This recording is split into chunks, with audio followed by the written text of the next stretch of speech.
This changes everything as a new report reveals the Sharks are looking to trade up in this year's draft. We're going to talk about why they want to trade up to the number 1 overall selection and if it will be worth it, coming up on this episode of Sharks Digest. But before we dive into all that, we just gotta say that 66% of you guys watching these videos aren't subscribed to the channel, so you want to stay up on the latest Sharks news heading into the draft, heading into a busy offseason. Make sure down below and hit that subscribe button. But like I said, we got a lot to talk about today because as we've been, talking about here on the channel since the draft lottery was announced, we've been talking about Matthew Schaefer and if the Sharks will get him at the number 2 selection. But today, a report from David Pagnotta and the fourth period said they might just eliminate that altogether and trade up to the number 1 pick. As they say here, the Sharks are looking to trade up from the number 2 pick to the number 1 pick to select defenseman Matthew Schaefer. This is via the fourth period. I know in our previous video, you guys said NHL Rumor Report.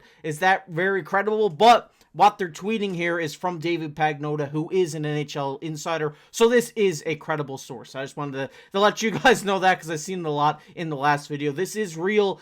There has been word going around that Mike Grier and the San Jose Sharks are looking to trade to 1 so that they can secure Matthew Schaefer. And later on in this video, we will talk about what a potential trade package would look like. But first, I do want to touch on why they would trade up to get Matthew Schaefer. It's not just because he's a generational two-way defenseman coming into this league. He's going to be a franchise defenseman in just, a few years' time when he does develop. Just looking at some initial breakdowns of his game. Obviously, they had his upside here is his speed. He's a very fast skater. He's seamless puck transitions and breakout plays.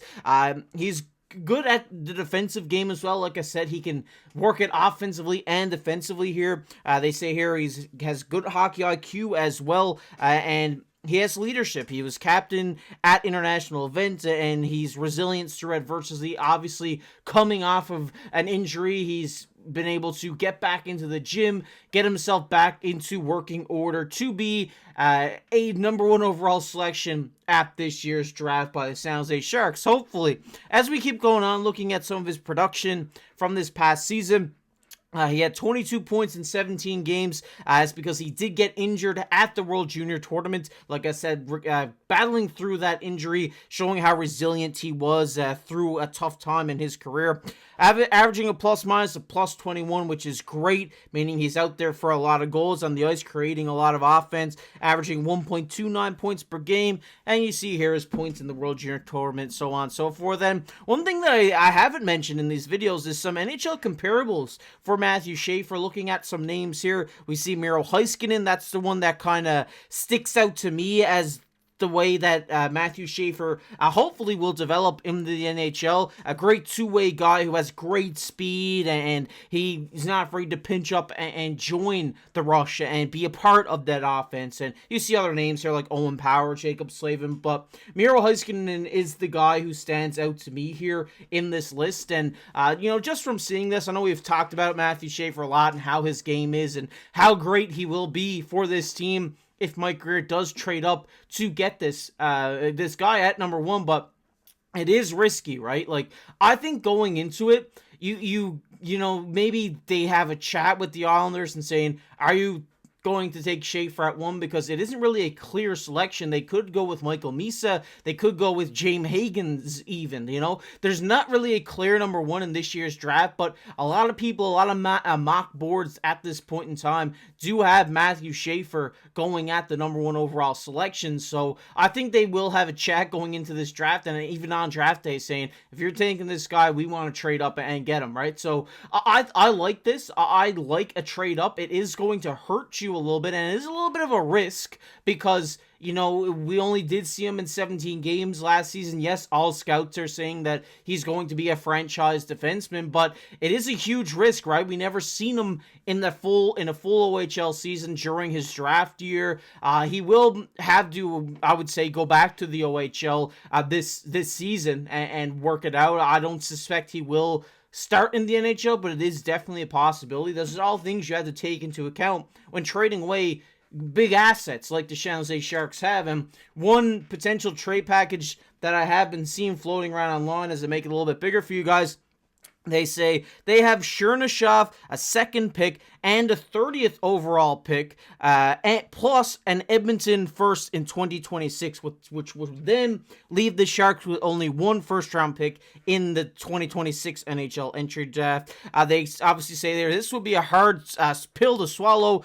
You are getting Schaefer, but you are losing 3 premium assets to get this guy. Is it really worth that much to move up just one spot in this draft to get the defenseman? I know we've seen Sam Dickinson this past season really come out and have a great showing with the London Knights, obviously winning the Memorial Cup just a few days ago. He's really shaping up to be the next defenseman for the San Jose Sharks. So the thing I'm looking at here is, yes, Matthew Schaefer is going to be a generational defenseman. He's going to be one of the best defensemen in the coming years in the NHL. Definitely the future of the blue line,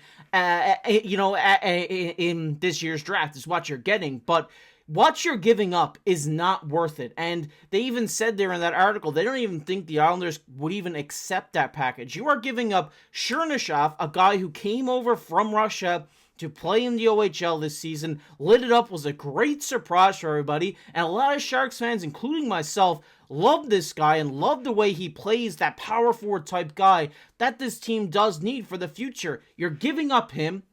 You're giving up Michael Misa at the second overall pick because you're trading up to get Schaefer. You are literally giving the Islanders, you're giving them Chernyshov and Michael Misa at this point for them going down to number 2. And then plus you are giving them Edmonton's pick for next year. Yes, it could be a low 30s pick, but it is still a premium asset. Like they say here, it is a very tough pill to swallow for San Jose Sharks fans. And is Matthew Schaefer really worth that much?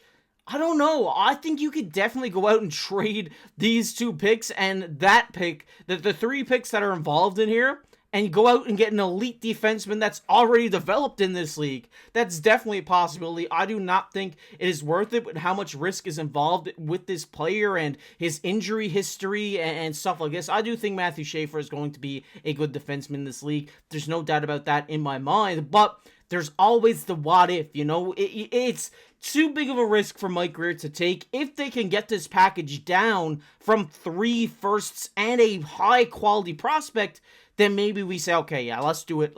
You don't need to give up Chernyshov in this deal. Maybe they just do the 3 picks. I wouldn't be upset about the 3 picks. I would only be upset if they gave away Chernyshov with how good of a development year he did have for this team and how excited I am to see him in a San Jose Sharks jersey. But I want to hear from you guys down below. What do you think? If you're Mike Grier, are you making this trade with this package? Do you think you even need to add more to this package? Because you might. Matthew Schaefer is a highly touted prospect. You're trading up to get a number 1 overall selection. I mean, if it's me, I'm staying where I am. You're already at the second pick. You're going to get a generational forward in Michael Misa at that, and you get to keep all these prospects. And even, Matthew Schaefer might even fall to you. Who knows? But I want to hear your guys' thoughts down below because I thought this was a very interesting trade offer and very interesting report from David Pagnotta and the 4th period. But I want to hear your guys' thoughts down below as always in the comment section. If you enjoyed this one, leave a like, subscribe to the channel. We're going to be here. Keep me up to date on all the news around the San Jose Sharks. But as always, I've been your host, KC. Keep your stick on the ice.